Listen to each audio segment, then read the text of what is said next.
You're listening to Almost Famous with Jim Francis Meza, only on LA Talk Radio.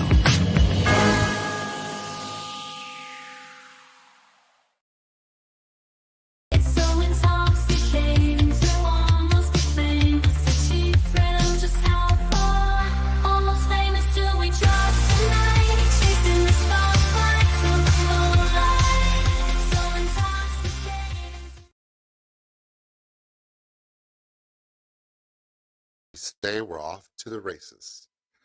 Guys, I hope everyone is ready for Christmas and Hanukkah. They both fall on the same day this year, this time of year, and I'm super stoked to be able to celebrate both holidays. I'm just as excited as many of you. Hope you guys are drinking eggnog as I have been this whole morning, and I ran out of eggnog, actually. I have to go back to the store. But yeah, so crazy enough, like 2 nights ago, I had somebody go into an IHOP and purchase a ton of flapjacks or something because it's over $470 charged on my account, which I didn't. Because for one thing, I don't live in Selma. I live in Woodland Hills. So that was strange. But we got all that sorted out today. And I'm happy because I have a wonderful guest tonight, as I typically send you guys wonderful guests every Wednesday night. I have a great actress, acting coach, producer, director. She's directed over 30 plays, movies, a lot under her belt. Guys, give it up. Help me give it up for Miss Michelle Danner. Hi, how are you? Thank you for having me. Michelle, you have such a lovely backdrop. Yes, I noticed something. Nicholas, close the bedroom door. I noticed. I'm actually in New York. At my sister's apartment, celebrating the holidays. Beautiful. And love being in the city. And it's really cold today. I can already feel it, like right over here. I'm teleporting over there or something. It's chilly over here. It really is. But so excited to have you on. There's just so much to unpack. I know you got a couple of different projects in the works, and I like to hear all about them, but let's start off with your father, your dad.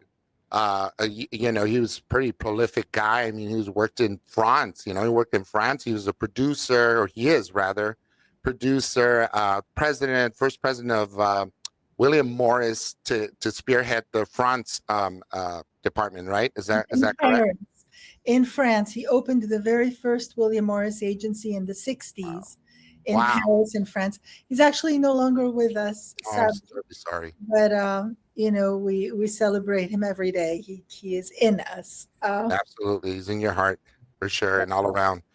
Your creativity, of course. Speaking of which, and so did you grew up in? Were you living with bi-coastal? You staying over there in France for when you were a kid, or did you grow up over there? Yes, I grew up in Paris and France, and traveled all over Europe when I was a child and then a teenager. I always loved to tell the stories that I used to go to the William Morris office, and play under my father's desk while, these big stars would come in and brainstorm on their dreams. And so at a young age, I was, in this world, this very fascinating world of artists. And then growing up in Paris, I would always go to museums. I would go to Le Palais de Versailles. It seems like every weekend somebody would come visit us from out of town. And so we went to the castle and to the tours and the museums. And I loved, story. I loved literature. I would always read. I was an avid reader and went to the theater a lot and to the movies. So my love of storytelling started at a very young age.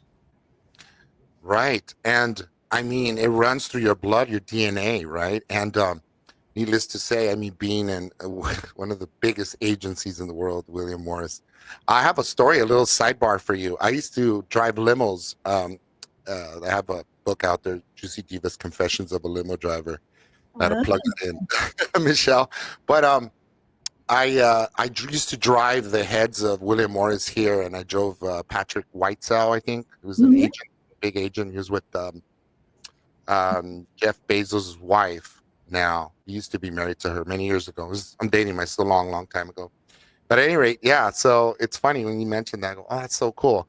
I saw that, and so what kind of luminaries or who are we talking about? Some of the names. I mean, I'm just itching to find out and wonder. I can't help but And I remember Sammy Davis and Edith Piaf and Charles Aznavour and Mireille Mathias. I mean, so many for people that maybe you wouldn't recognize because they're huge French icons. Um, Billy, what's his name? Johnny Holiday, Joe Dassin. I mean, all these great singers and actors. Benny Goodman, did I say that? Um, some are escaping me, but anyway, it was. I had a great childhood, and then when I was a teenager, we moved back to New York, which Mhm. I am tonight, and and studied acting. I was lucky to study with Stella Adler, with Uta Hagen, with Herbert Bergdorf, and I studied. I took a lot of wonderful classes that inspired me, and then I moved to LA in the '90s. Beautiful. And yeah. And I was going to ask you. So, is this like? I mean, it's like a fusion of all these techniques that you bring to the table at your School of Art, the acting studio, the Michelle Danner's acting studio. Yes, I mean, I remember reading so many books, so many different philosophies of acting and thinking, well, this is valid and that's correct. Oh, that you can use this and you can use that. So I never wanted to take an approach that was dogmatic. As a matter of fact, even though, Stella obviously was like, my way is the only way. Right. Um, but I always felt that, as you explore as an artist, making choices, you can find all different ways. And so I'm more of the proponent of studying all the different techniques that are available and putting together your own toolbox, your unique toolbox that I call the golden box, where Golden. actors not only put tools, but lessons that they learn when they work on set or on stage. And then life lessons also go on that, wonderful toolbox. That's fantastic. It sounds phenomenal to me because you can, I mean, we're not one trick ponies, needless to say. We need to learn a variety of techniques. And so it begs the question, like, do you audition? Like, is there an audition process to join your school? Like when you first, There's a screening process.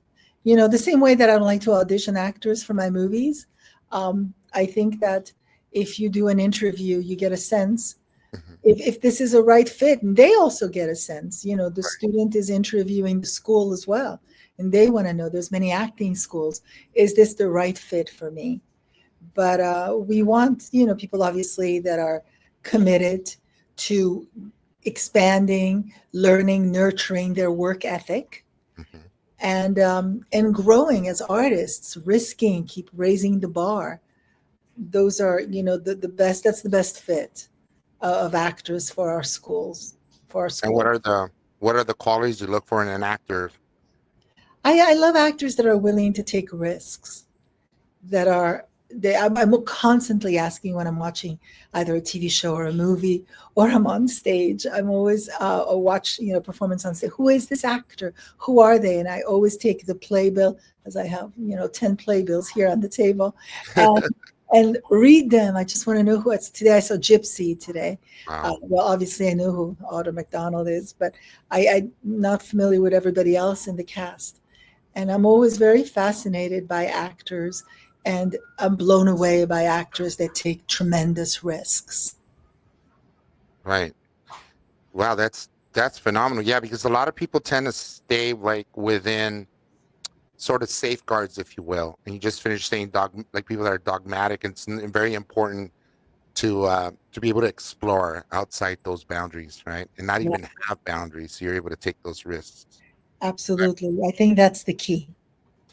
Um, you've probably who have you mentored at your school that's pretty recognized that most people or viewership would recognize today?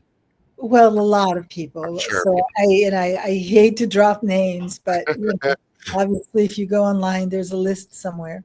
Um, but I'm happy to have helped people in in their careers. I was watching recently a documentary that came out, and there were several people in that documentary that I had coached.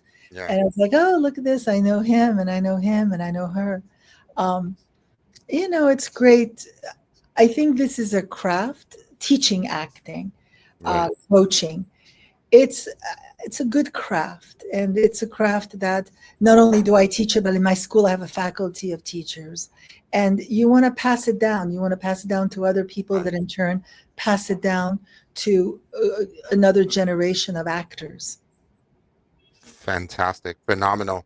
You have quite an extensive career. I mean, that's probably at least 15, 20 years, maybe. Yes, I know. I'm old.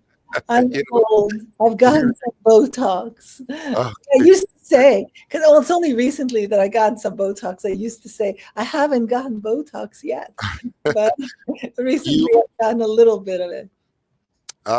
so do you think like the industry has changed? You know, they're saying like after COVID, the industry has changed quite a bit. What do you think Yeah, about that? things have, unfortunately slowed down in Los Angeles. Los Angeles it's a tough place because they don't really give tax incentives to independent films. Only really big budgets and studio get those tax incentives. So if you're going to shoot a little indie movie in LA, great.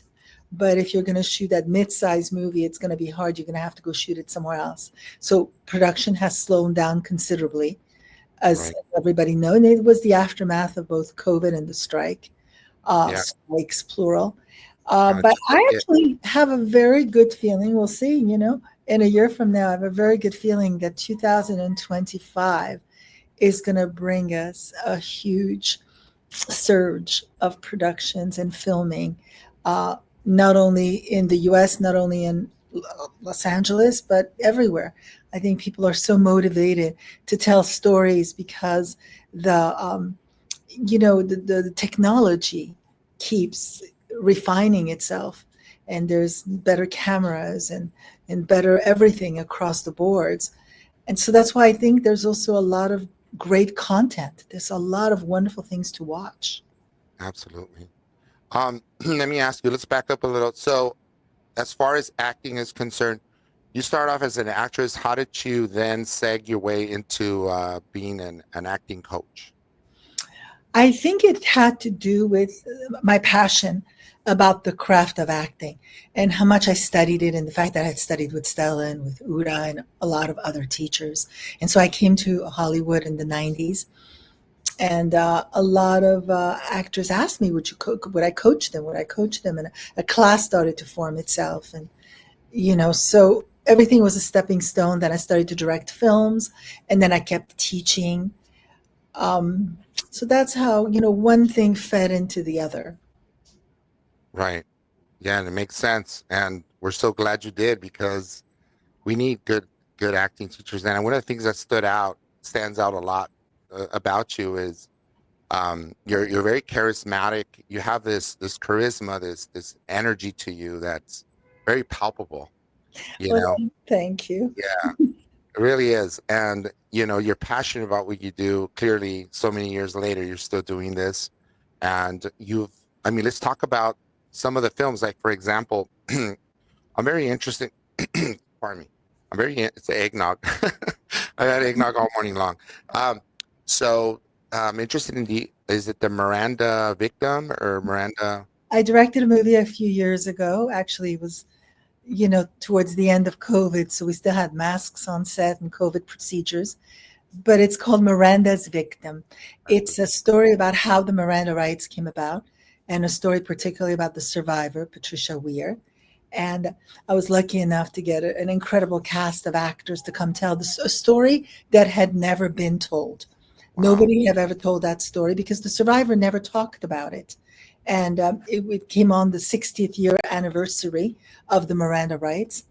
And we shot it with Abigail Breslin, Donald Sutherland. It was actually, sadly, his last feature film. Such an extraordinary actor. Unbelievable. Andy Garcia, Kyle MacLachlan, Ryan Felipe, Luke Wilson, Emily Van Camp, Josh Bowman, Mireille Nuss. There's so many great actors, and I'm forgetting some, but I won't. Enrique Morciano. I know I'm forgetting some. It was just a cast, a real wonderful cast of actors that came together to tell this powerful story. And it's an important story at that, right? It's like a super, because no one really talks about it. Everybody hears about the Miranda rights and, Ernesto Miranda and how that happened. Nobody actually understands probably, the victims side, the people that were affected by this person. No, no, nobody knew how. In my last movie before Miranda's Victim, called The Runner, the first scene in, somebody was getting arrested. You have the right to remain silent. You have the right to an attorney. You have the right, and I never questioned, well, where did that come from? Right. And there's a story. There's a fascinating story behind it. Sebastian Quinn played Ernesto Miranda.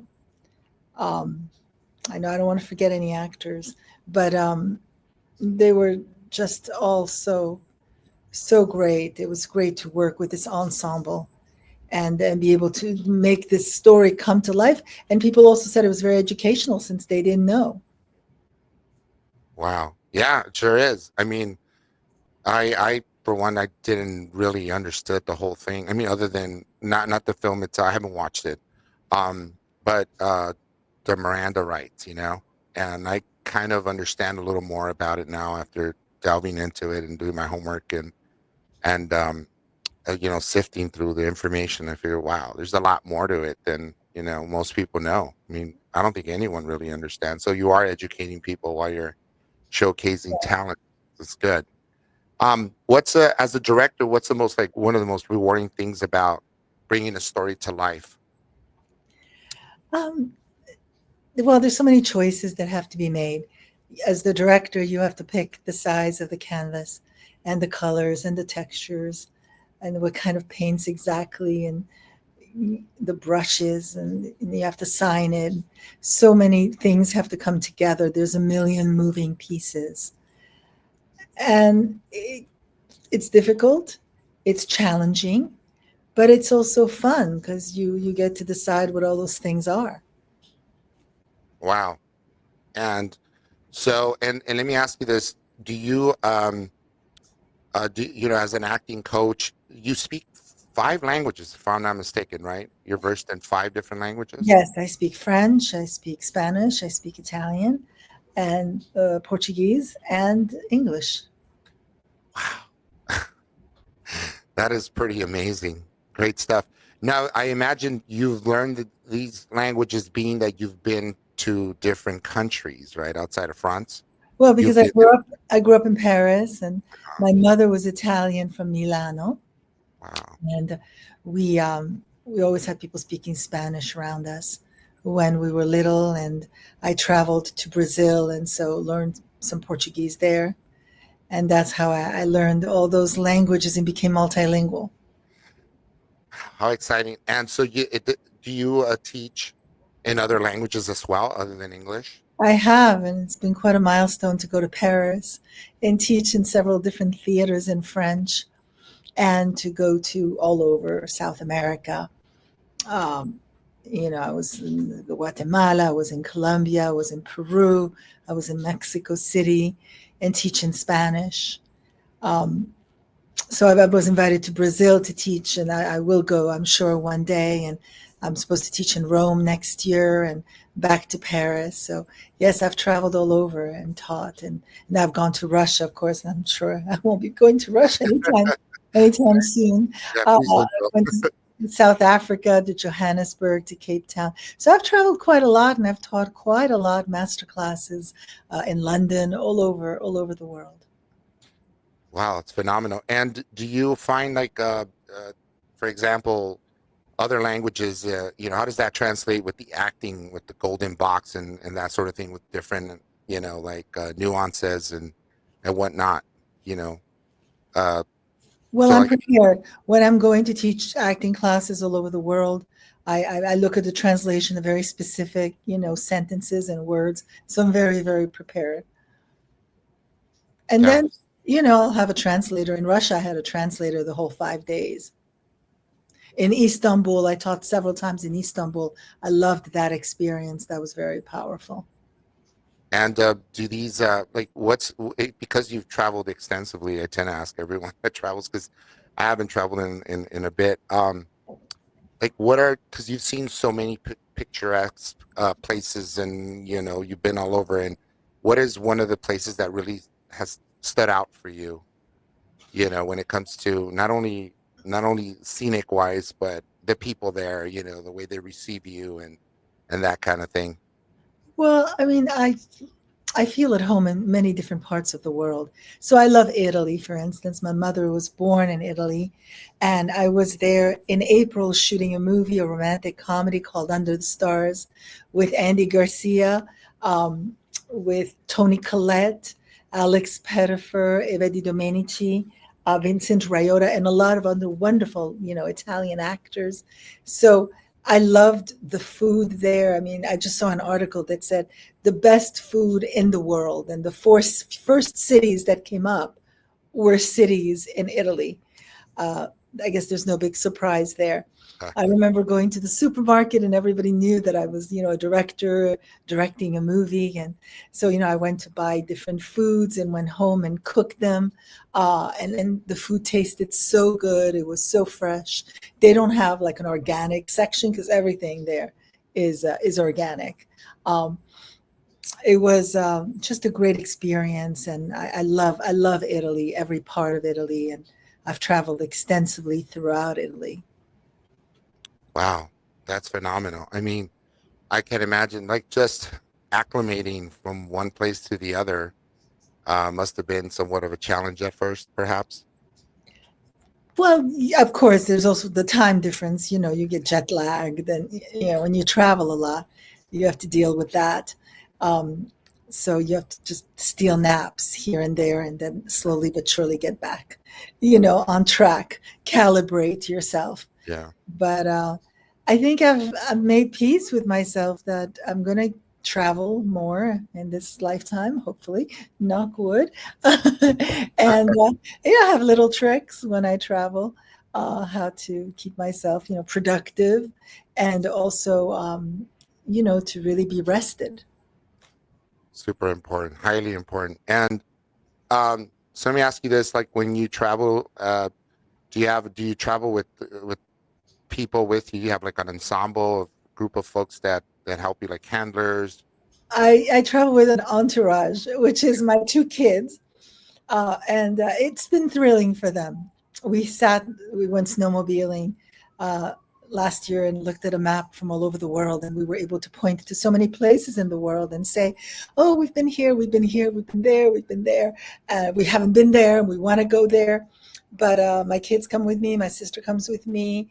I have help, and obviously, if I'm directing a movie, I'll have people, assisting me. It takes a village, but I'm lucky. I have some wonderful help, and also what's very lucky about how I create art is that I have literally a village around me, collaborators that I've worked with on many different movies, from my director of photography to production designer to costume designer to first AD to composer, editor. I mean, I'm just so lucky to have these people that I respect their craft so much.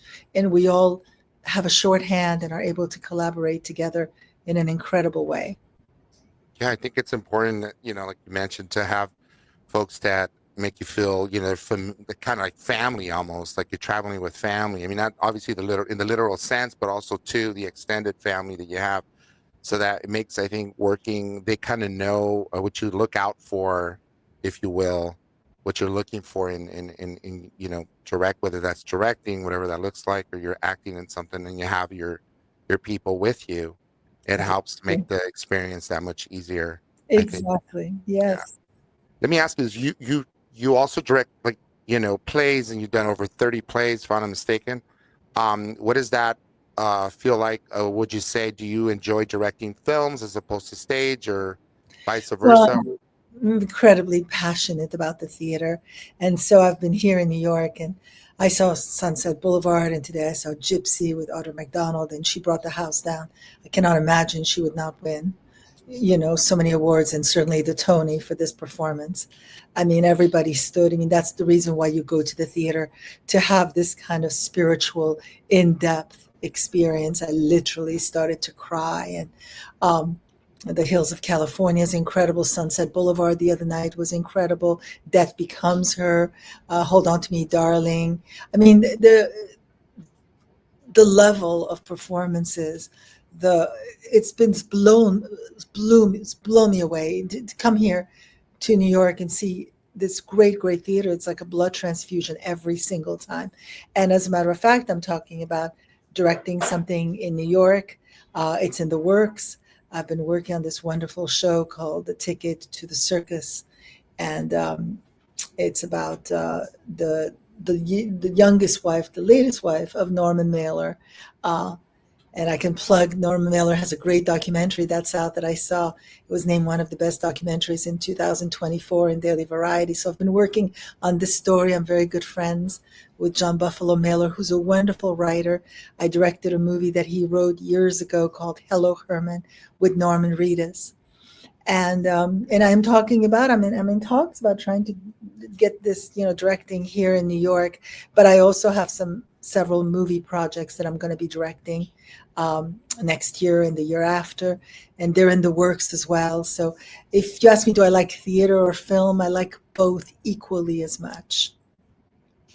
That's super fantastic. And now, when you did like your directorial debut, like who were your like who were your influences?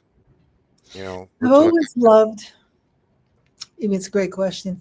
And, I've always loved international cinema. I've always looked up to Italian cinema, to Federico Fellini, to Sorrentini, to Bertolucci, also French cinema, Francois Truffaut.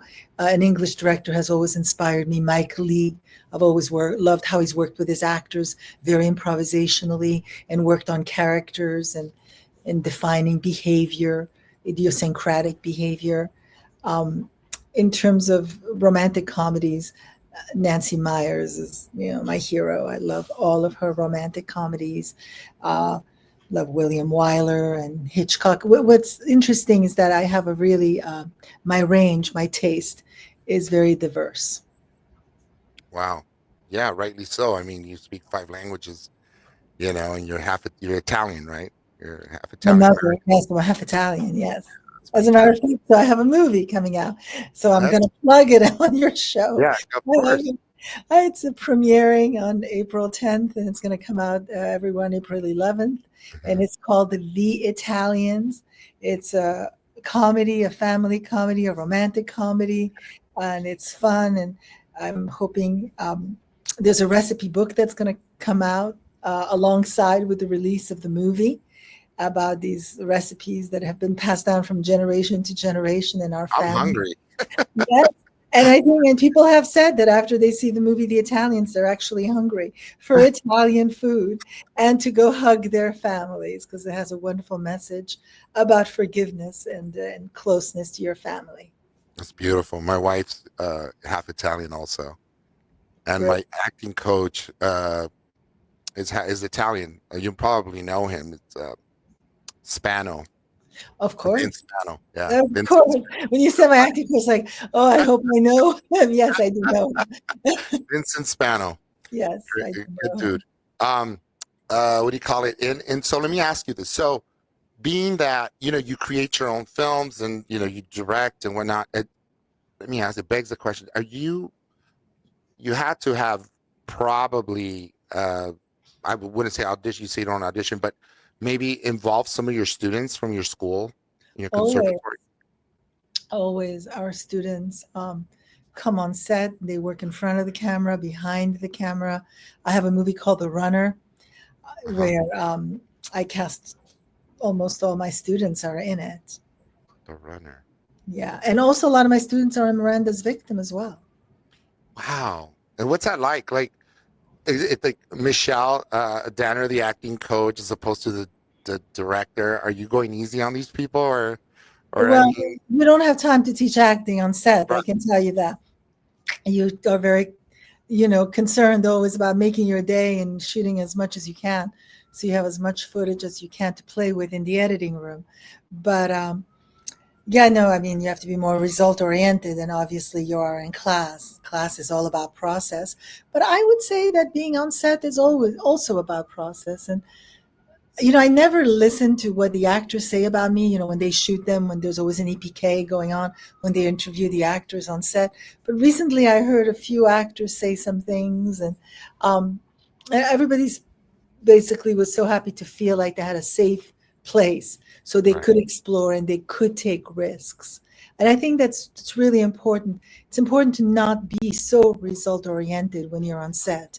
It's important to constantly be in exploration. I It's think organic, that things happen. yes, and then not pressure, because when you pressure, you muscularize, you shut down, and when there's a freedom to let go and try things and make mistakes and fall on your face and get up and try again and try different things. I think that's conducive to something very unique that can happen. Wow. Yeah, I think that by and large, I mean, that's an ideal situation, like to just be able to go with your act, get on a movie with your acting coach slash director and be directed by your acting coach in a film, and I love that. I love what you, Actors have said that. They have said it several times. As a matter of wow. fact, I have several projects in the works for the next couple of years where I will be directing students and former students. Yes. I'm gonna write this down so I might take some classes. So yeah, that's great because I mean, you're at the same time you're opening those doors, that are really hard.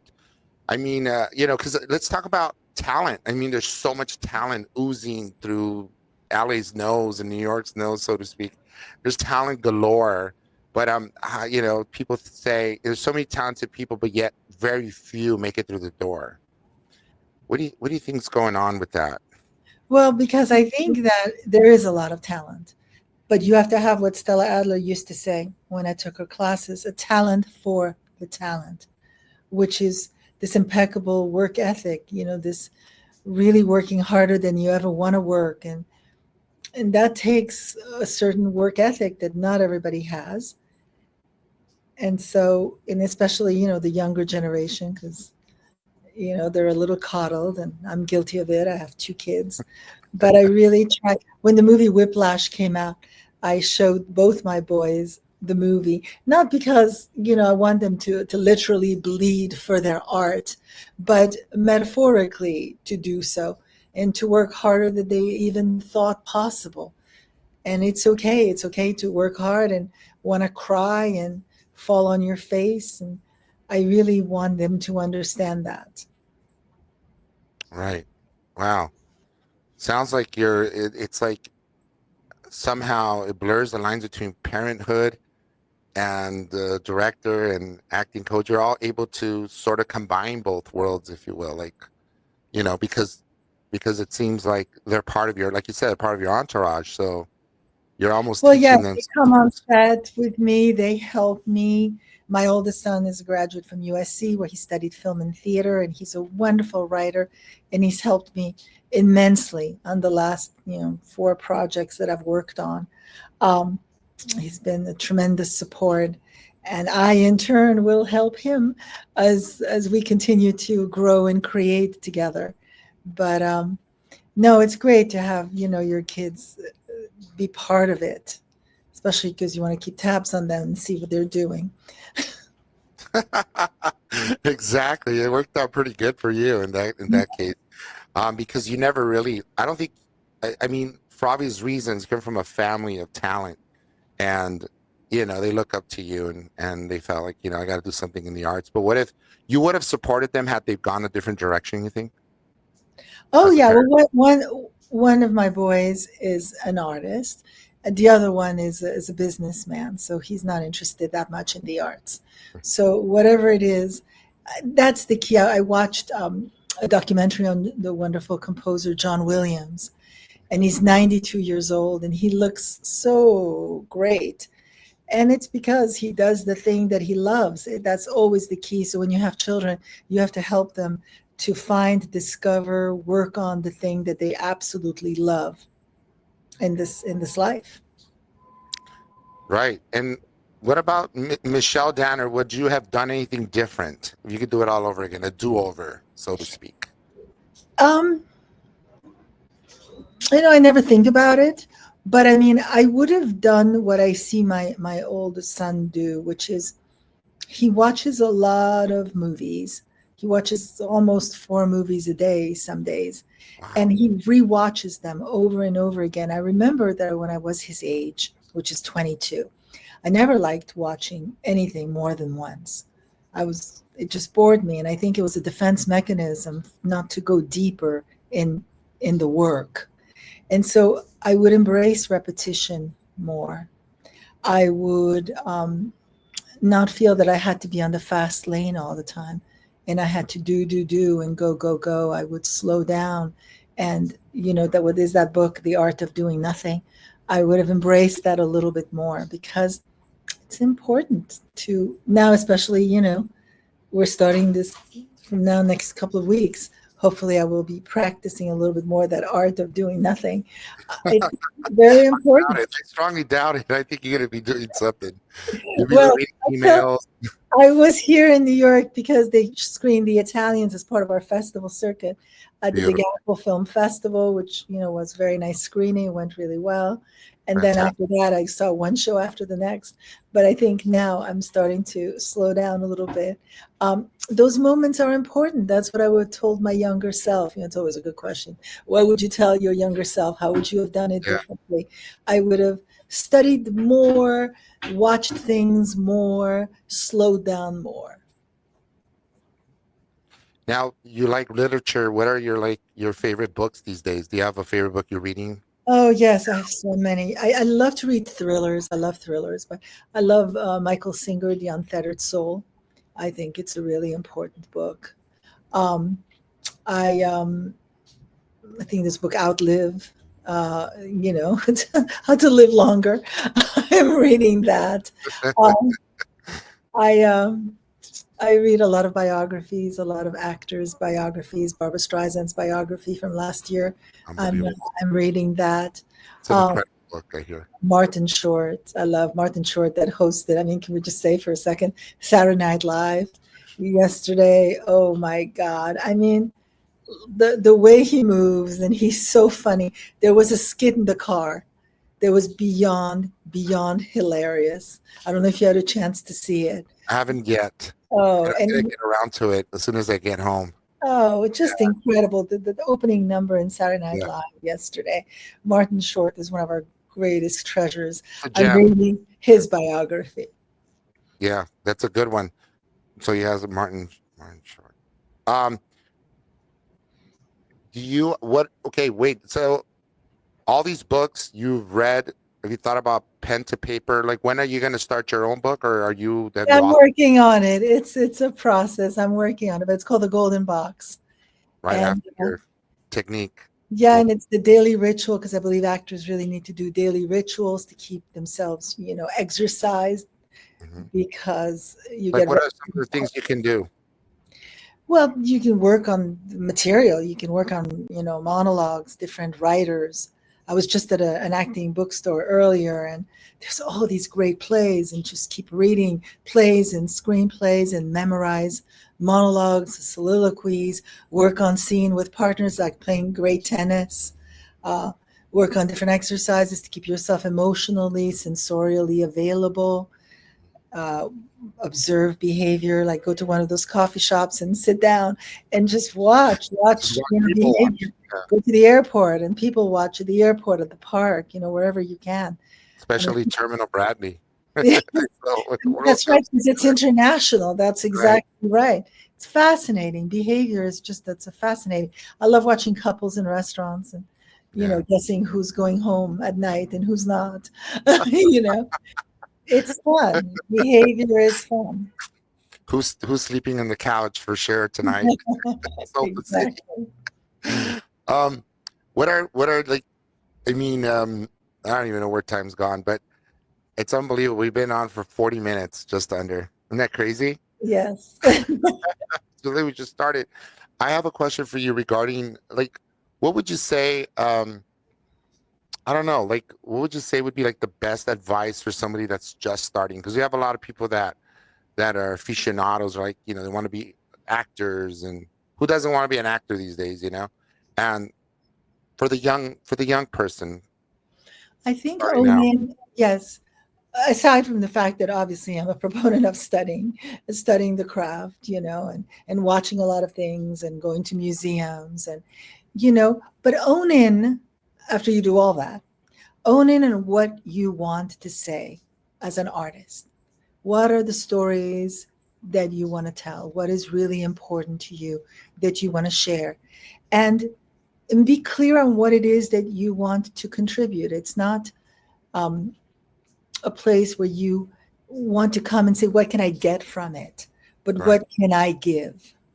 And I think if you start to think about that, it'll set you on a different plane, um, as opposed to, and not in a place where you will be disappointed, because as in every field, there's no's, there's that rejection. And artists are sensitive and they tend to take it to heart, and you tend to go home and play with your marbles at home and not want to come out and play anymore. Right. So you have to set it up for yourself so that you want to keep coming out and playing. And the way to do that is by really finding clarity in terms of what it is exactly that you want to share, what it is that you need to share. Wow, that's beautifully said. And go visit Michelle Danner's acting studio in LA, or go online for sure. You Yes. have online classes also, right? We have Michelle Danner Acting Studio, and I'll be teaching quite a lot the first few months of the year, because then I'll start pre-production on a movie. And I teach at the Michelle Danner Acting Studio, obviously, and at the Los Angeles Acting Conservatory, which are programs. We have 1-year program, 2-year programs, filmmaking programs, and there's a really wonderful community of actors. And that's what you're looking for, especially when you're young and you're starting out and you're learning. You're looking for that community. Community. That's very important. And do you think so that sort of like I suppose you can say it's fair to say it's important to do networking, right? Networking with with the right people, or even Yes, I don't know why I never loved that word. It seems too much like work. I guess right. it's called networking. It seems like Find your community, right? yes, I think that if you are at an event and you talk to someone and you just maybe, I don't know, you don't like them, then it really feels like networking, like you're doing it for a purpose. I think find other people that are kindred spirits that you want to share, have great conversations with, and I think that's how you will find the collaborators, the people you'll collaborate with in the future. You'll find your tribe, right, Michelle? Exactly. Your people. That's right. I had nothing but fun today. So where can people find you? What are your social media handles, and plug in all the movies, everything down the pike? Yeah, so The Italians is coming out in April. Watch Miranda's Victim. Watch The Runner, and you can look me up. If you look at michelledanner.com, you'll find out about the classes, the Los Angeles Acting Conservatory, Michelle Danner LA on Instagram, and All in Films is our production company. Wow, I'm taking notes here. Yeah, I'm gonna look you up for sure, Michelle, at the beginning of the year, and swing by your class. Do you have any? Can you audit a class or come in? Let's say, can I be maybe like fly on the wall? Well, I'll tell you, I can invite you to a class that I'm teaching in February called the Golden Box, which is a 2-day master class. So we'll go quickly. It's 2 days, and basically I break down all of those tools that we talked about that you're going to put in that toolbox, the Golden Box. Phenomenal. I'm all in. Great. Have a wonderful holiday. To you as well. Happy holidays. Happy holidays. Guys, the wonderful Michelle Danner. Thank you. Thank you so much for having me. Thank you. Likewise. Take care of yourself. Take care. Bye. Guys, until next time. That's my show. Thank you. You're listening to Almost Famous with Jim Francis Meza, only on LA Talk Radio.